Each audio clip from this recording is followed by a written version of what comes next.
Hello दोस्तों, आज का वीडियो हमारा डेडिकेटेड है किसको? जो कि यूपी पीसीएस का आरओ एआरओ का एग्ज़ाम लगा हुआ है। तो जो एस्पिरेंट क्या है यूपी पीसीएस का जो 27 जुलाई को आरओ एआरओ का एग्ज़ाम लगा है, जो देने वाले हैं उनके लिए डेडिकेटेड है। तो आज की वीडियो में हम लोग बात करने वाले हैं कंप्लीट सिलेबस के बारे में, ट्रेंड एनालिसिस के बारे में और कट ऑफ यानी कि कितना कट ऑफ रहता है और फाइनली स्ट्रेटजी क्या रहनी चाहिए, ताकि हम लोग का क्या जो आरओ एआरओ का जो प्रीलिम्स है वो फाइनली क्लियर हो पाए। तो जो एस्पिरेंट क्या है आरओ एआरओ का एग्ज़ाम देने वाले हैं, तो उनके लिए ये वीडियो बहुत ही महत्वपूर्ण होने वाला है। बाकी जो क्या आगे आने वाले समय में देना चाह रहे हैं या फिर अभी नहीं देना चाह रहे हैं, तो वो भी इस वीडियो को लास्ट तक देख सकते हैं, तो काफ़ी इन्फॉर्मेशन मिलेगी। और बाकी चलिए देखते हैं लास्ट तक। बाकी वीडियो को जिसने अभी तक लाइक नहीं किया है, तो वो वीडियो को लाइक कर लीजिएगा और चैनल को सब्सक्राइब भी कर लीजिएगा। तो चलिए शुरू करते हैं अभी। तो सबसे पहले तो बात कर लेते हैं सिलेबस की क्या है। हालाँकि सभी को पता ही होगा सिलेबस, जो आरओ एआरओ का एग्ज़ाम देने वाले हैं, परंतु कुछ न्यू एस्पिरेंट भी होंगे, तो उनके लिए बता देते हैं पहले सिलेबस को आपको। और आप क्या है स्क्रीनशॉट भी ले सकते हैं। तो पहले प्रारंभिक परीक्षा होती है, जिसमें क्या होता है टोटल, एक होता है हमारा जनरल स्टडीज़ का, दूसरा होता है हमारा क्या सामान्य हिंदी का, जो कि 140 मार्क्स का होता है और जीएमआर क्या होता है 60 मार्क्स का होता है। इसमें आप जानते होंगे कि सिलेबस वही सेम, मतलब कि यूपीएससी की तरीके से ही दे रखा है। क्या पहला है सामान्य विज्ञान, दूसरा भारत का इतिहास, तीसरा हमारा क्या है भारतीय राष्ट्रीय आंदोलन और चौथा क्या है भारतीय राज्य व्यवस्था, उसके बाद में अर्थव्यवस्था और भारतीय कृषि एवं वाणिज्य व्यापार, जनसंख्या, पर्यावरण एवं नगरीकरण, जो कि भारत के परिप्रेक्ष्य में होगा। उसके बाद में क्या होगा हमारा विश्व भूगोल एवं भारत का भूगोल होगा, स्वाधीन प्राकृतिक संसाधन होगा, क्या है अधुनातन राष्ट्रीय और अंतर्राष्ट्रीय महत्व के घटनाक्रम, सामान्य बौद्धिक क्षमता, उत्तर प्रदेश की शिक्षा संस्कृति और कृषि व्यापार, वाणिज्य रहन सहन एवं सामाजिक प्रथा से संबंधित विशिष्ट जानकारी। तो ये तो रहा हमारी क्या जर्नल स्टडीज़ का यानी कि सामान्य अध्ययन का पेपर और उसका सिलेबस, जो कि 140 क्वेश्चन आएंगे और हर एक क्वेश्चन क्या होगा हमारा 1 नंबर का होगा। और निगेटिव मार्किंग आप जानते होंगे 1/3 की इसमें भी रहती है। तो क्या हो गया हमारे 140 क्वेश्चन 140 मार्क्स के। बाकी बच्चे हमारे 60 क्वेश्चन जो होंगे वो हिंदी से आएंगे, जो भी क्या होंगे वस्तुनिष्ठ होगा क्वेश्चन ये भी। और इसमें क्या 60 अंक का पूर्णांक है और टोटल क्या है 60 क्वेश्चन होंगे, वो भी एक एक नंबर के। और इसका सिलेबस क्या रहेगा विलोम शब्द, जो कि आएंगे 10 नंबर के, अनेक शब्दों के लिए एक शब्द, जो भी 10 नंबर के होंगे, यानी कि सब एक प्रत्येक क्या है 10-10 नंबर का है। इसमें हिंदी वाले में फिक्स रहता है। और उसके बाद में क्या होगा हमारा विशेषण, विशेष एवं विशेषण, उसके बाद में वाक्य एवं वर्तनी शुद्ध करना, उसके बाद में तत्सम एवं तद्भव और पर्यायवाची शब्द। तो ये तो हमारा रहा प्रीलिम्स का सिलेबस। इसके बाद में चलिए बात कर लेते हैं हम लोग क्या, हम लोगों ने कहा था कि ट्रेंड एनालिसिस देखेंगे, उसके बाद में कट ऑफ और फाइनली लास्ट में स्ट्रेटजी क्या होनी चाहिए, जो कि हमारा प्रीलिम्स जो हो R O A R O का निकल सके।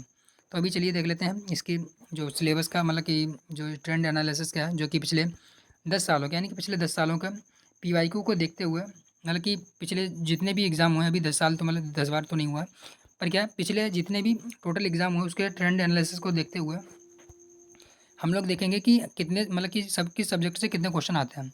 तो सबसे पहले तो बता देते हैं आप लोगों को, सबसे अधिक वेटेज किसका रहता है। सबसे अधिक वेटेज रहता है हमारा 3 सब्जेक्ट रहते हैं। पहला तो इतिहास का, यानी कि सबसे अधिक वेटेज होता है इतिहास का। दूसरा भूगोल का। उसके बाद में क्या होता है हमारा राज्य व्यवस्था की भी सबसे बड़ा रहता है। और उसके बाद में करंट अफेयर्स। तो इन चार का तो सबसे अधिक रहता है। तो अभी देख लेते हैं किस किस से नंबर से कितने आ रहे हैं। तो यानी कि इतिहास से कितने आ रहे हैं, लगभग 25 से 30 क्वेश्चन आपको हर बार मिल जाएंगे इतिहास से, हिस्ट्री से। उसके बाद में ज्योग्राफी से कितने आते हैं, इसमें भी क्या 15 से 20 क्वेश्चन हर साल हमको मिल जाएंगे। उसके बाद में पॉलिटी से हमारे कितने आते हैं 20 से 25 आ रहे होंगे, जो कि आप देख रहे होंगे सामने। और इकोनॉमी से थोड़े कम आते हैं, 10 से 15 ही क्वेश्चन आते हैं और कभी कभी इससे भी कम हो जाते हैं।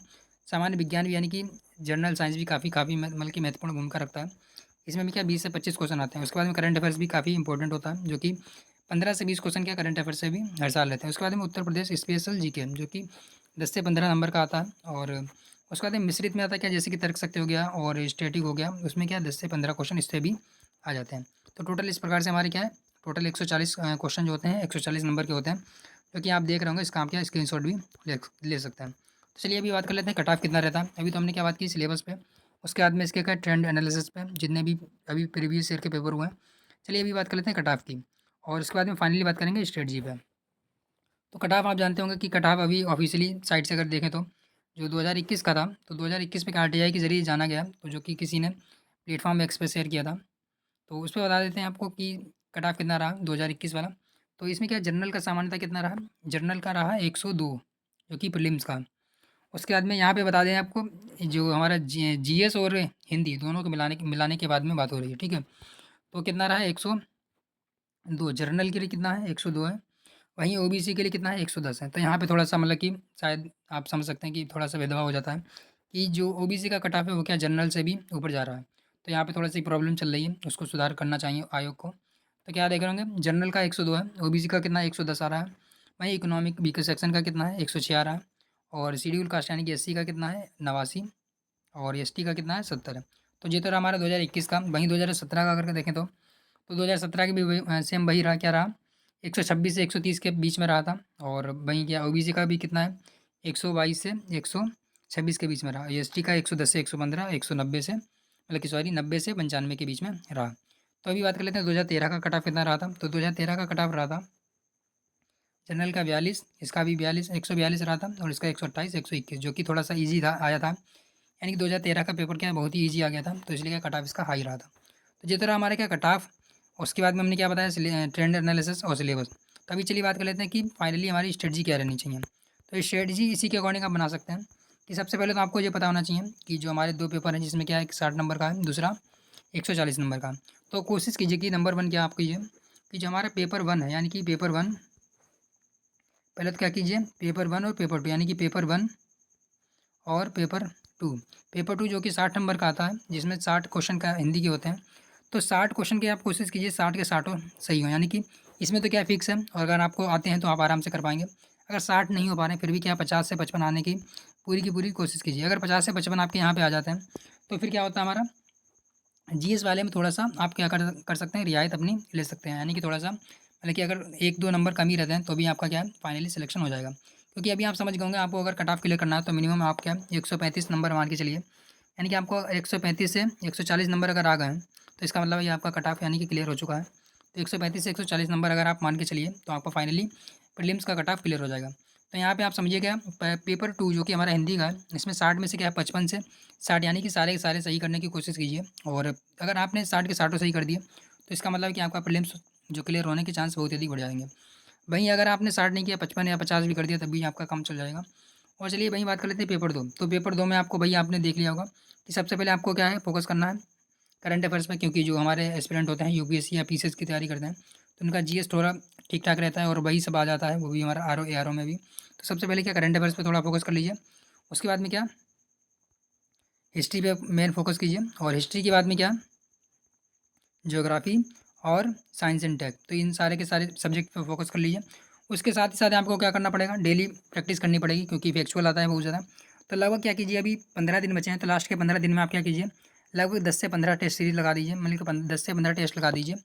और अगर आप फुल लेंथ टेस्ट लगा लेते हैं, अगर अभी 10 यानी कि 15 दिनों में आपने अगर 1000 यानी कि 1000 से 1500 क्वेश्चन की भी अगर प्रैक्टिस कर ली, 1500 से या 2000 क्वेश्चन की प्रैक्टिस कर ली तो आपका क्या है मतलब कि जो प्रैक्टिस जो होगी बहुत ही अच्छी हो जाएगी, जो कि आपका क्या प्रीलिम्स क्लियर करने में महत्वपूर्ण भूमिका निभा सकती है। तो यही स्ट्रेटजी आप अपना सकते हैं कि आप इसको जो R O A R O का प्रीलिम्स निकालने के लिए क्या करना है आपको। सबसे पहले तो आपको हिंदी पे फोकस करना है, क्योंकि अपना यूपीएससी के जो एस्पिरेंट होते हैं उनका हिंदी नहीं ठीक होगा, तो आप अगर हिंदी को क्लियर कर लेते हैं तो आपका जो होगा मतलब कि प्रीलिम्स क्लियर होना बहुत ही ईजी हो जाएगा। तो हिंदी में क्या आप कर लीजिए मतलब कि 50 से 55 या फिर 60 क्वेश्चन करने की सही कीजिए कोशिश। वहीं क्या दूसरा क्या कीजिए प्रैक्टिस बेहतरीन कीजिए, और आपका क्या फैक्चुअल क्वेश्चन तभी सही हो पाएंगे। तो यही हमारा फाइनली जो मतलब कि स्ट्रेटजी थी यही रहने वाली थी। बाकी आपने क्या है इस वीडियो में बस इतनी ही जानकारी थी, और अगर आपने वीडियो अभी तक लाइक नहीं किया है तो वीडियो को लाइक कर लीजिएगा और चैनल को सब्सक्राइब भी कर लीजिएगा। तो चलिए मिलते हैं नेक्स्ट वीडियो में।